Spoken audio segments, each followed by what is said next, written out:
Welcome to the Great Birth Rebellion podcast. I'm your host, Dr. Melanie Jackson. I'm a clinical and research midwife with my PhD, and each episode I cast a critical eye over current maternity care practice by grappling with research and historical knowledge to help you get the best out of your pregnancy, birth, and postpartum journey. Welcome to today's episode of the Great Birth Rebellion podcast. I'm your host, Dr. Melanie Jackson, and today we're talking about keeping yourself safe during childbirth. Physical safety is part of it, of course, but today we're talking about keeping yourself safe from something called obstetric violence. You aren't just at risk of obstetric violence if you have a doctor. Systematic abuse is embedded into the fabric of maternity care all over the world, including wherever you are listening from today. Now, this is an important topic that a lot of women think they don't really need to listen to. In fact, a lot of maternity care providers think they don't need to listen to this topic. And today, although I'm going to tell you what obstetric violence is, I want to focus on solutions, because it's one thing to be talking about the problem, and it's a whole other thing to offer you solutions for how you can avoid becoming the victim of obstetric violence. I'll explain what obstetric violence is, of course, but many women might not listen to this episode because they believe they're somehow immune from violence in the birth room. But the truth is that all women are at risk of violence during birth, and as we will discover through this episode, it doesn't matter which country you're in, what type of model of care you've chosen, there still exists a risk of obstetric violence. So today I'm going to help you understand what it is, identify it in the real world, what does obstetric violence look like, and give you some tips on how you can keep yourself safe during birth. In our lives as women, we are always on high alert to protect ourselves from violence. Who amongst us has not walked a little faster in parking lots and been prepared to weaponize your keys? Some of you out there have been the victims of violence in your lives, and in society, women are vulnerable. Here in Australia, 1 in 6 women are the victim of physical or sexual violence, and 1 in 4 are victims of emotional abuse. We would be foolish as women to assume that we are safe from violence in the birth space. We are never truly safe as women in the world due to the power imbalances that are foundational in society, and these power imbalances carry through into the birth room. Now, I'm not saying this to scare you. I'm saying this to prepare you. You can keep yourself safe, but we have to name it to tame it, and today we are naming and explaining obstetric violence. Now, obstetric violence is no doubt an uncomfortable topic, but pretending it doesn't exist across both low, middle, and high-income countries alike puts you at risk of becoming a victim. And if you're a care provider listening and argue against the terminology and the existence of obstetric violence, then you are part of the problem. So this episode is about equipping you to identify and understand obstetric violence, and I'm going to offer you some strategies for how you can keep yourself safe from it. So this is one for your partner as well. If your partner is coming to your birth with you, if they're in a position to advocate for you, they also need to know how to identify obstetric violence so that they can call it out and protect you from it. So consider sharing this episode with whoever is coming with you into the birth space. Now, of course, in this one episode, we cannot cover all of the issues around obstetric violence. We're going to have a broad topic discussion. And as with all the Great Birth Rebellion podcast episodes, if you're on the mailing list, you'll be sent out a link each week to the podcast resource folder, which has all of the resources and references that we use to create every single podcast episode.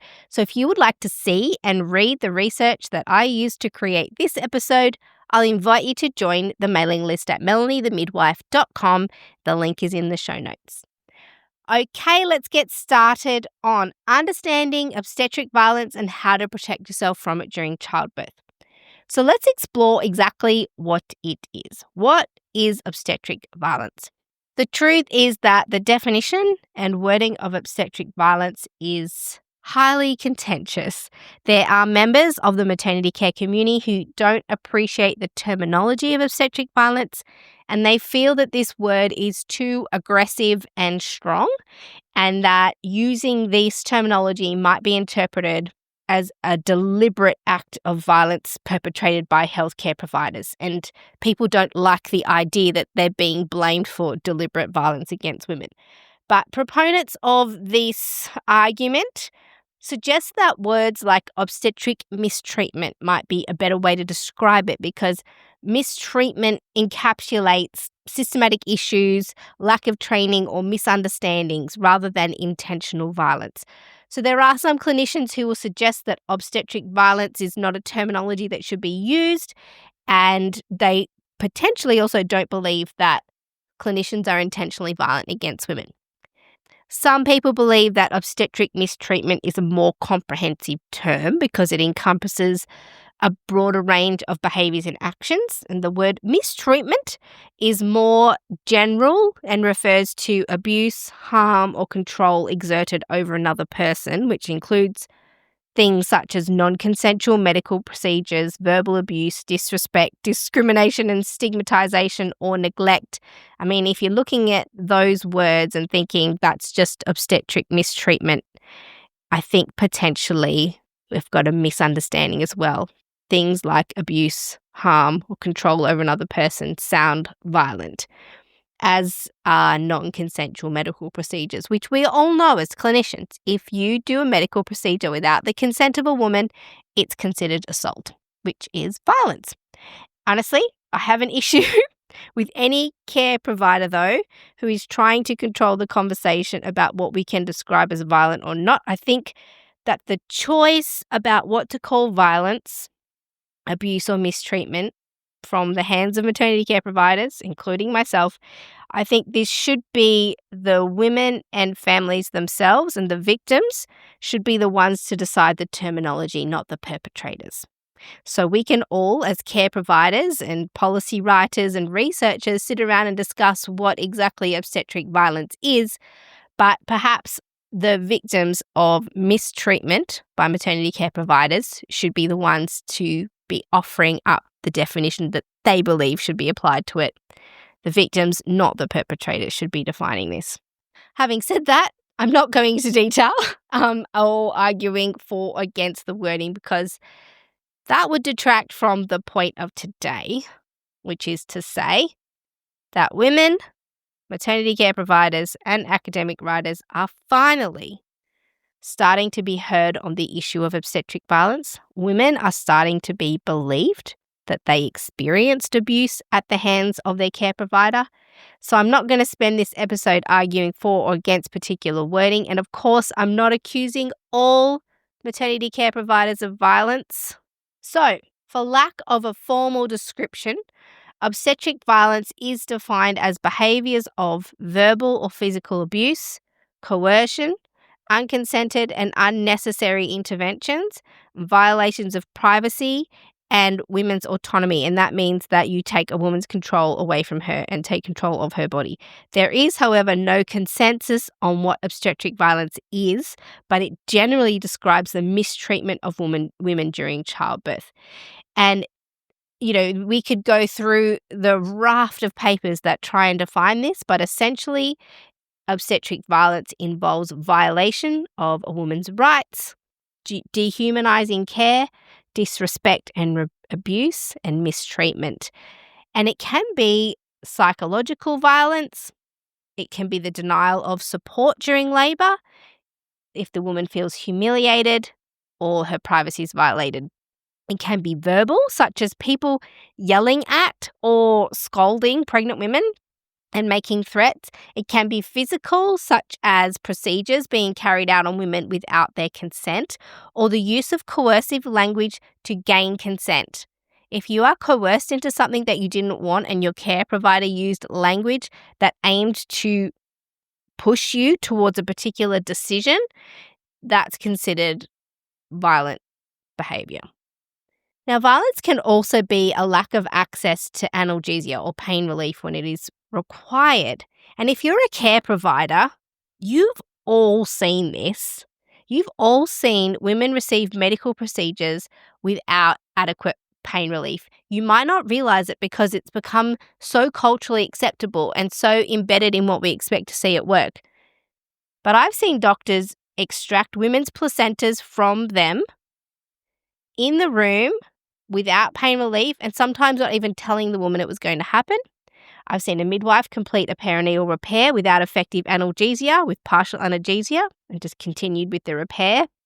I've seen women who have had perineal checks on severe degree tears, and the clinician was very rough and encouraged the woman to just tolerate it and get through it instead of offering pain relief. Clinicians frequently perform painful, unnecessary fundal robbing, even in the absence of any vaginal bleeding. So these are just some of the things that I've seen, and I've barely even enter hospital services these days as a home birth midwife. But I can remember times where I've seen women expected to tolerate management of their birth, medical management of their birth, and clinical procedures without adequate pain relief and told to just suck it up in a way.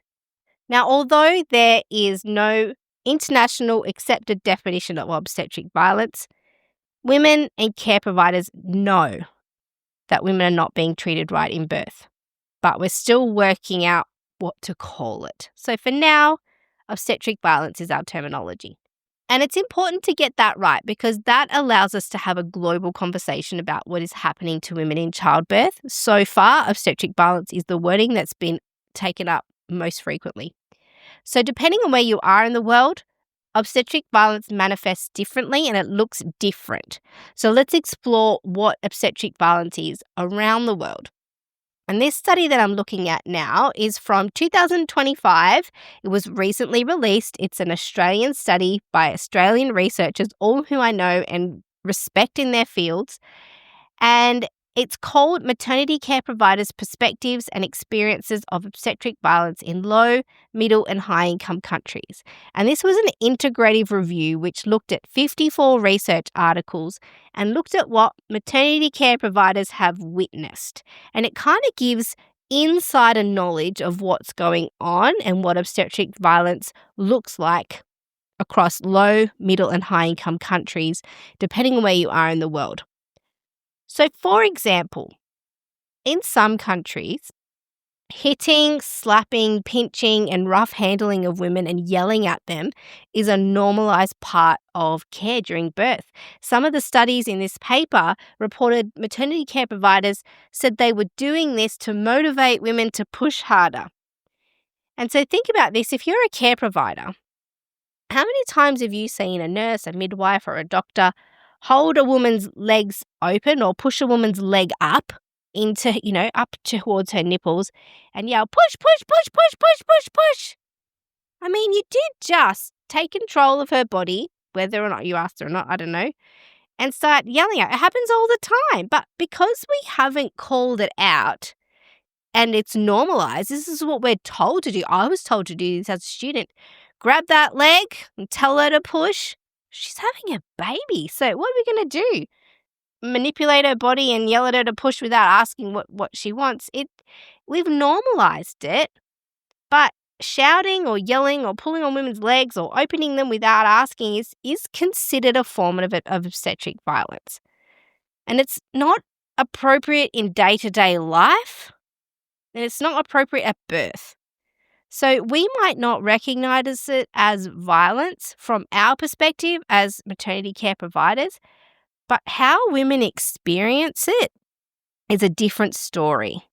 And women who participated in my PhD research described this kind of thing happening to them and explained things like being held down or their legs being held open, or during a vaginal examination, the doctor refusing to stop even though they asked them to stop. This is not just mistreatment or unconsented medical procedures. These are examples of obstetric violence. And you might be sitting there listening to this as a care provider and think, whoa, actually, I do often put my hands on women without asking, manipulate their body, yell at them sometimes. I've heard midwives yell at women. Women are like saying, I'm trying. And the midwife yelled back, no, you're not.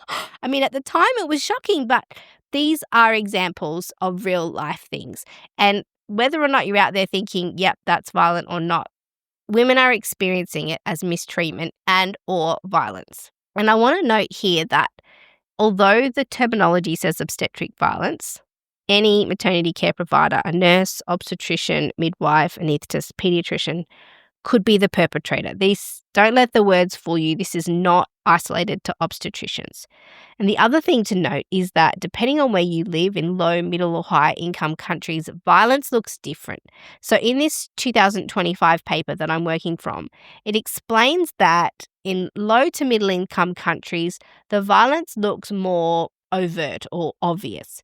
So some lower income countries have an acknowledged culture of physical or verbal violence against women, as I explained earlier with the hitting and slapping and pinching. And some countries have come to understand that during childbirth, women may be hit and yelled at as part of the usual care, and the clinicians and to a degree the women have come to accept it. However, studies from the higher income countries, they noted that the violence against women was more covert or more hidden. It was less obvious. And for this reason, it's harder to name it and identify that it's happening in higher income countries. And that's contributed to the perception that violence during birth doesn't happen here. That's for the lower middle income countries. But the current research that's emerging over the last 10 years, at least, it's showing differently. And so while some violence may be obvious, yelling, hitting, these kinds of things, doing things to women that they said no to, or not giving adequate pain relief during procedures, it's clear violence. However, what the research is saying is in the higher income countries, it's harder to define and describe what violence looks like. And there is one paper in the resource folder for the podcast, if you're on the mailing list, and you've got access to that. And it pulled data from many studies to try and answer the question of how prevalent or how common is obstetric violence in high-income countries. And the authors said that our findings are concerning as physical, verbal, and psychosocial obstetric violence were all found to be highly prevalent in high-income countries. In this paper, they report overall, when they pulled the data together for high-income countries, that 45.3% of births included one or more forms of violence against women. 45.3% of births included one or more forms of violence against women when they pulled the research data for high-income countries. That's almost 1 in 2. And I wish this was inaccurate, but when you look at that paper and see what they've included as the violent actions, I think that number feels accurate. But I'll encourage you to go and read the paper if it's of interest to you. I don't want to focus too heavily on how common it is because I want to get to some solutions. But the paper is called Prevalence of Obstetric Violence in High-Income Countries, a systematic review of mixed studies and meta-analysis of quantitative studies. And that's in the resource folder. You can click through in the show notes to get access to that.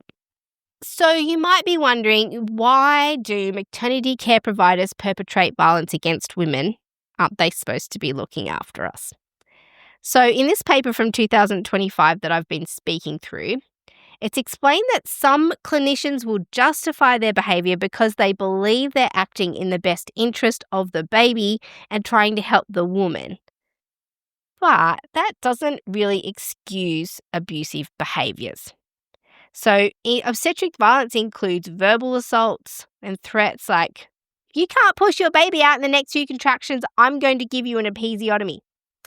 Or insulting the woman, threatening her, intimidating language, all of that is counted. And this can be more common in low-income countries, but women around the world aren't immune to this. And I've witnessed the behaviour firsthand, particularly for women who are non-compliant or are difficult. Now, for those women who want to question their care provider or decline care, you might be labelled as non-compliant or difficult. And these women are more at risk of being verbally abused or called names or treated differently in an effort to try and elicit some compliance or punish them. And that speaks to the fact that obstetric violence is rooted in a power imbalance and a struggle for power. And whatever you call it, obstetric violence or obstetric mistreatment, there is acknowledgement from women, maternity care providers, and academic researchers that when you have a baby, there is a risk that you'll be abused by your maternity care provider. And you need to know that. And your support team need to know that too, because the story that you are safe in birth is not true. You are at risk of mistreatment, and this is an additional risk on top of whichever complications might be presented to you in childbirth. And I'm not saying this to scare you. I'm saying this to prepare you. If the behaviors of your care provider don't feel right to you and you feel violated and mistreated, you might be experiencing obstetric violence, and your support team need to protect you from that. You might not be able to expect protection from the other staff members because the violent behaviours are sometimes normalised within facilities and the staff are desensitized or they don't have the courage to call it out. There is a lot of incidental trauma that goes on for care providers around that witness women being abused in childbirth and they feel powerless to do anything about it. And that is a whole other discussion. There is a raft of research about what witnessing obstetric abuse does to care providers in the workplace. But that's a topic for another day. So one of the roots of obstetric violence is to try and elicit compliance. And so another example of violence is to withhold care from women or neglect them until they comply. And this withholding of care was a circumstance in this research paper across low, middle, and high-income countries where if the woman was non-compliant or appeared to be disrespectful to their care provider, their care would be impacted. And I've seen this firsthand as well when women will decline a recommendation made by their care provider and their care provider appears to retaliate by telling the woman that they're not willing to offer any other option. And so the woman is given no choice but to choose that one thing that the care provider is willing to offer. In fact, I've even offered to take women from one hospital to another hospital in order to get the care that she wanted and that she was asking for, but the care provider refused to provide it. Now, this is defined as violent because it manipulates and forces the woman to choose something that they didn't want to do. It's obstetric violence. And the other thing to be aware of is that anything that makes you vulnerable puts you at an increased risk of experiencing violence and mistreatment. So studies have shown that if you are socially marginalized, women who are impoverished or living in poverty, women who suffer from mental illness, if you're overweight, if you speak a different language to the venue that you're at, teens, women of colour, they're all more likely to be victims of violent behaviour. And Black women in particular are at risk of discrimination and racism and violence as a result. So this highlights that a foundational cause of obstetric violence is the power imbalance and the intention to maintain a power imbalance and maintain authority over women in the birth space. And it's widely acknowledged in the literature that healthcare systems aim to regulate women's bodies so they perform and conform to medical expectations. And this can have a side effect and manifest as behaviours that seek to dominate and control women's bodies, and this just reflects the normal oppression that is experienced by women in society. We are not safe from violence in society without putting in some checks and balances to keep ourselves safe, and the same thing exists in birth. The power imbalance that exists against women in society is a contributor to obstetric violence. And for a long time, maternity care providers have justified their behaviours in the birth room and justified them to say that they were forceful or aggressive or abusive or provided unconsented to interventions for the safety and well-being of the mother and baby, as if they were the ones who knew best. Or often their actions focus on just the well-being of the baby and they forget that the woman is a person too. but her treatment and bodily autonomy is sacrificed as the care provider prioritizes her baby over her. It appears to be well-intentioned. However, the impact is that the woman is perpetrated against. And I can understand that way of thinking. And some women will want this. Some women will be prepared to sacrifice their own well-being in favor of their baby. But that has to be the choice of the woman and not enforced upon her by her care provider. And I can hear you thinking out there, like, what type of mother would put herself above her baby? Well, the truth of that is that the shaming of women for not sacrificing themselves on the altar of motherhood is an outdated way of defining good motherhood.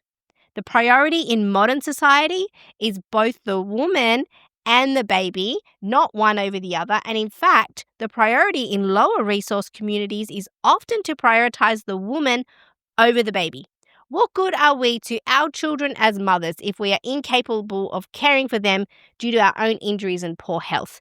So this idea of the good mother as being someone who sacrifices her own well-being for the sake of her baby is outdated, and it's inappropriate, because what's happening is we are sacrificing women through obstetric violence for the supposed good of their babies without even asking women what they want.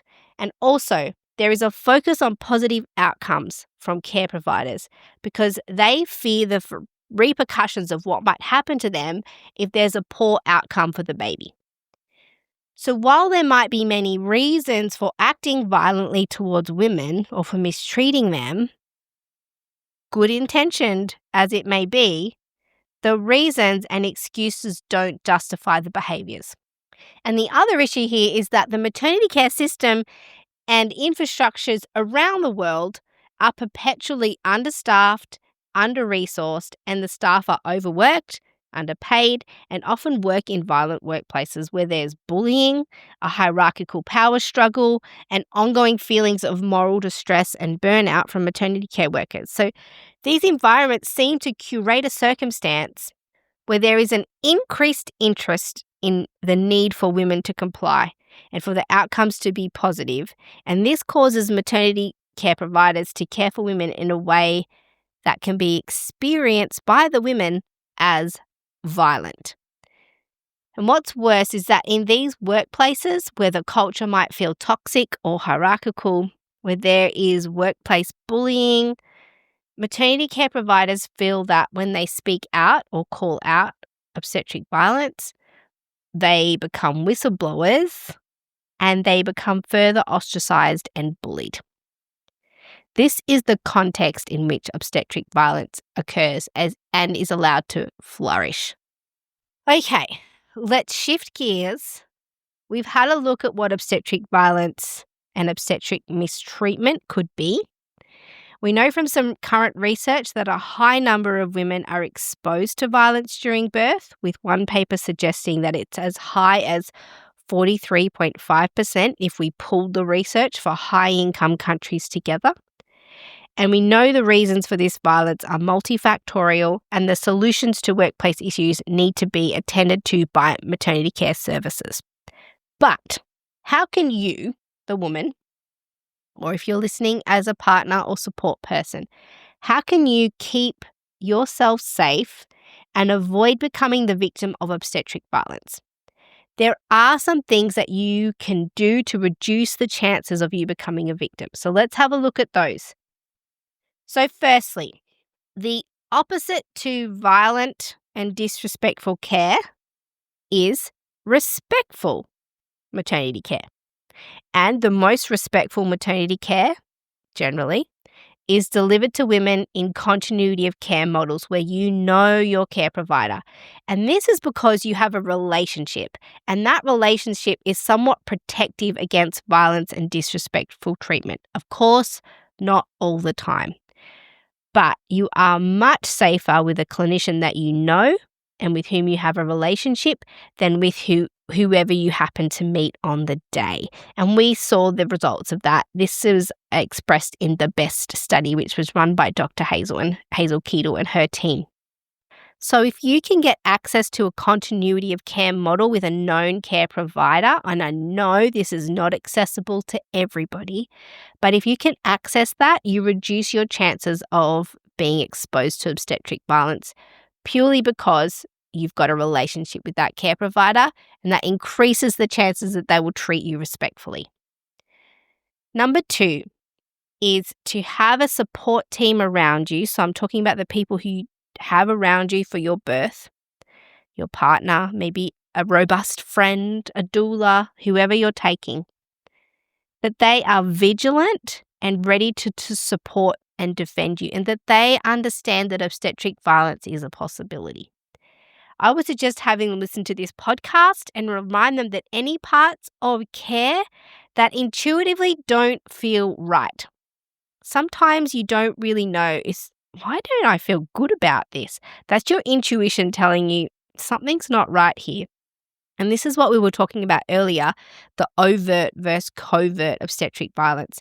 In higher income countries, the violence feels more covert. It's more hidden and maybe subtle and more coercive. So we sometimes have to tap into our intuition to fully understand what's going on.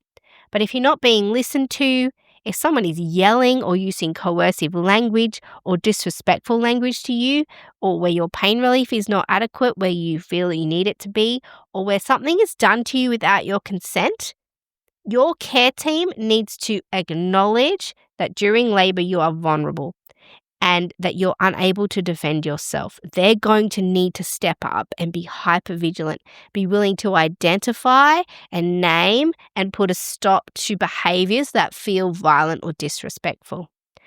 Now, thirdly, choose a birthplace that you have researched well, so you know what to expect. So there is less chance of obstetric violence at a home birth, for example. But really, any setting where you're being cared for by a known care provider improves your chances of a respectful birth experience. So do some research about your local services and about the services that are available to you or the one you've chosen. So what are women saying about that facility? Is there some online commentary that might indicate that you are in more danger at one facility over another? Is there a particular obstetrician or a particular midwife who has a reputation for being a little bit more aggressive in their behaviours? Women and people talk, and the hospitals and birth facilities will get reputations within the community. And sometimes there are particular clinicians within those facilities that have a reputation for giving disrespectful or violent care. And if you're a care provider out there listening, you know which ones they are in your facility. You might see that the midwives in that facility or other care providers will be there trying to protect you from them, or they'll give you a warning. So my suggestion is to carefully research the reputation and the place and birth in which you've chosen, specific to you. So your local hospital, if that's where you're going, search for people's feedback, for commentary on it, just to see what you might be in for. You might find that your facility has a great reputation, in which case you might be able to tell your support team that they can stand down and be less hypervigilant, but you might be at a place that has a reputation for being particularly aggressive, in which case you know how to prepare. Now, number 4, if you are in a scenario where you feel like violence is being perpetrated against you, if you feel unsafe, say so and ask the person to leave. We have to name it to tame it, or name it to shame it. You don't have to accept abusive care providers. If they won't leave, you can escalate your language. I don't feel safe around you. Find somebody else to look after me.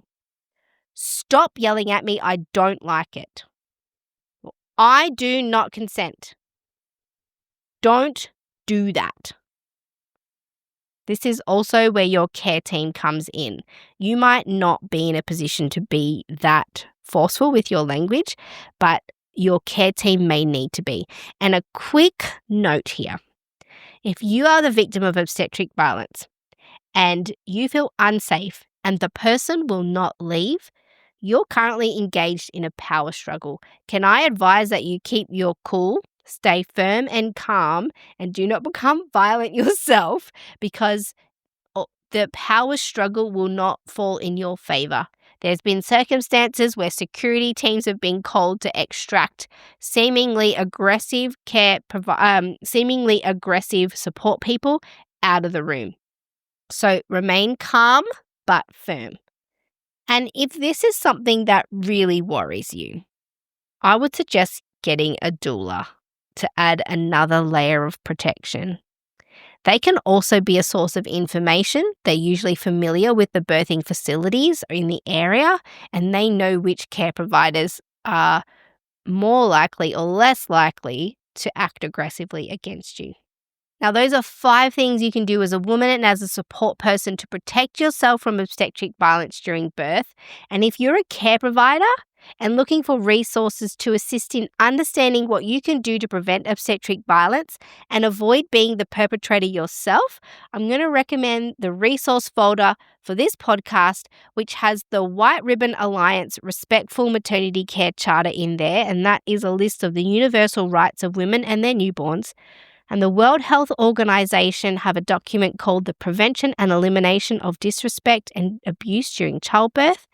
And the International Confederation of Midwife Resources are also in the folder, and they can help to educate and rehabilitate you and your workplace. Violence against women is never okay in or out of the birth room. That's this week's episode of the Great Birth Rebellion podcast. I'm Dr. Melanie Jackson, and I will see you in next week's episode. To get access to the resources for each podcast episode, join the mailing list at melaniethemidwife.com, and to support the work of this podcast, wear the rebellion in the form of clothing and other merch at thegreatbirthrebellion.com. Follow me, Mel, at Melanie the Midwife on socials, and the show at The Great Birth Rebellion. All the details are in the show notes.